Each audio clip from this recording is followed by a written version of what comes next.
Selamat petang, salam sejahtera. Isu hangat petang ini, isu 1MDB terus meracun UMNO. Ulasan sepenuhnya. Ibarat retak menantik belah, pelbagai kenyataan dan insiden berlaku sejak akhir ini semakin menyerlahkan lagi kekalutan sudah sedia melanda UMNO. Ia menjadi makin parah, terutama menyentuh krisis kepimpinan dan sokongan tertentu terhadap golongan berbalah dalam parti. Kenyataan bersifat membuka pekung di dada, disebabkan rasa tidak puas hati maupun atas nama pendirian ternyata menampakkan ketidakstabilan serta percakaran berterusan dalam parti yang mudah dapat dihidup. Lantas ia terus mengundang perpecahan dan kemunculan lebih banyak puak pelbagai peringkat.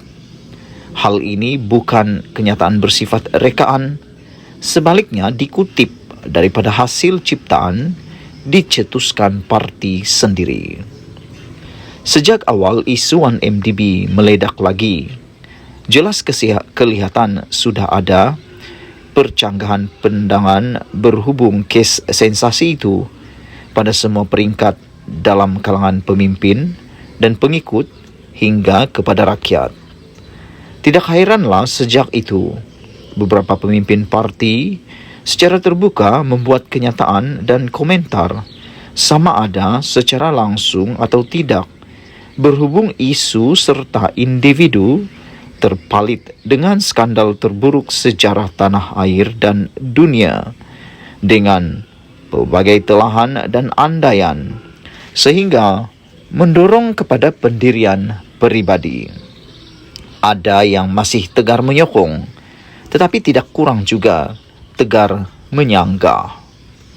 Namun, paling menarik dan terkini adalah kenyataan daripada timbalan Presiden UMNO, Datuk Seri Muhammad Hassan, atau lebih mesra dengan gelaran Tokmat sendiri, yang melontarkan pandangan terhadap isu membabitkan bekas ketuanya sendiri.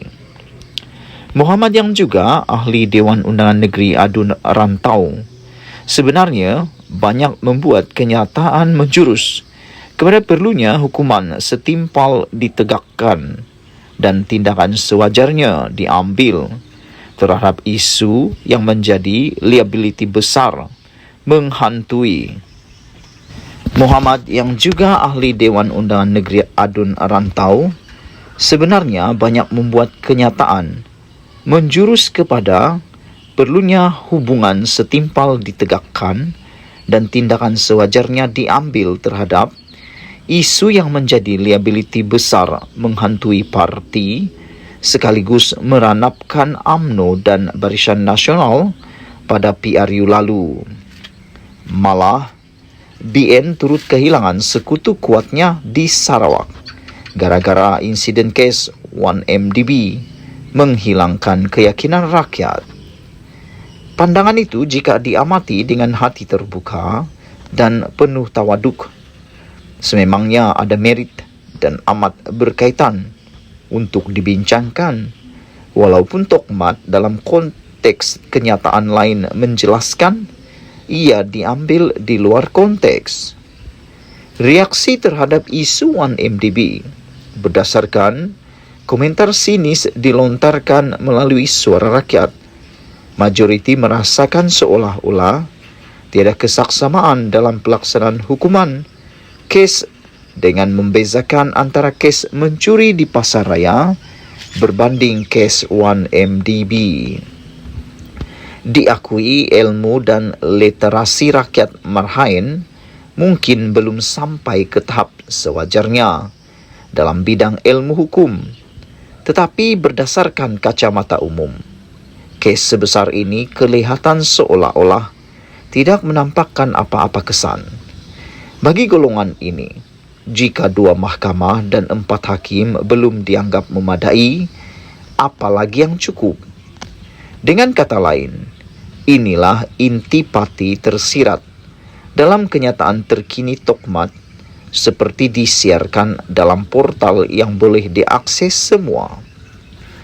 Hakikatnya, kenyataan Tokmat itu boleh dibaca sebagai kerisauan dan kegusaran yang memang kena pada tempatnya.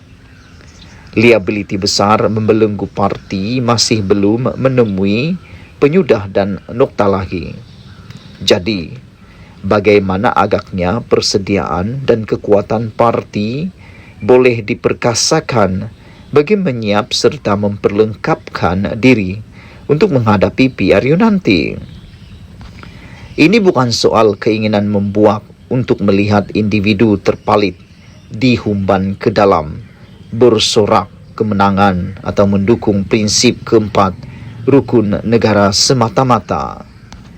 Di samping semua itu, komentar Tokmat lebih terdorong kepada soal survival parti, mengembalikan maruah parti tercalar dan keyakinan rakyat, ketegasan parti serta masa depan pemimpin dan pengikutnya sendiri.